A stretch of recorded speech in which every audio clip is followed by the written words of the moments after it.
Сәлем достар, қайырлы кеш. Бүгін видеоңыз қалай? Бала-шаға үйге симай кетті. Дала ыстық, үй ыстық.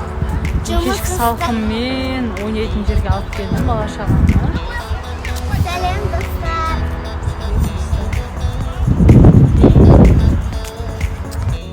Ал достар, сіздерді ойын алаңымен таныстыратын болсам, мынау ең үлкен колесо Түркістан қаласындағы жұмыс жасап тұр.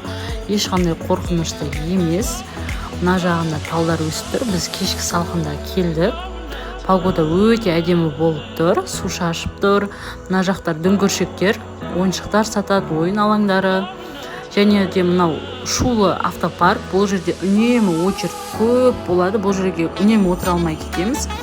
Және де бір айта кетерлігі, мына аққуларды биыл қосыпты. Мына жерде мен бала-шағаммен судың үстінде жүрмін. Өте ыңғайлы жасаған. Жаңағы автопаркте машиналарға міне алмасаңыз, осы аққуға келіп мінсеңіз болады. Менің балам жылап түспеймін деп аяқ жағында концерт көрсетіп кетті. Өте әдемі екен. Мына жерде қайықтар бар. Және де ең бір айта кетерлігі, бұл жақтың балмұзағы өте дәмді. Біз үнемі жейміз. Ал енді мына жерде ең шулы контент. Бұл жерде менің қызым құлап түседі. Мына сырғанақтан өзіміз қатты қорқып кеттік. Енді қатты сөге көрмеңіздер. Қызы құлап тұрса да видеоға түсіріп тұр деп, өйткені мен құлайды деп ойлап түсіріп тұрған жоқпын видеоға. Және де бір қуантарлығы, қызыма еш жеріне ештеңке болмады, Құдай сақтап қалды. Мен ойладым, мына қасындағы конструктор артында отырады екен деп. Сөйтсем, отырмайды екен, только өзін сырғанатып жібереді екен. Бұл жерде менің қызым қорқып қалды дағыны. Астындағы ковригін жіберіп қойды.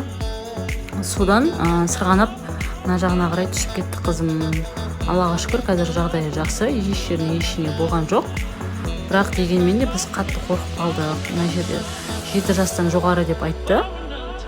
Бірақ 7 жасқа да тура келмейді екен. Мүмкін мына жерде уже тайғанап кетті қызым. Уже қорқып қалдық. Өте мынандай машиналар бар. Және де ең күшті ат. Бұны біздің бала-шағамыз жақсы көреді. Үнемі келгенде осыған отырады.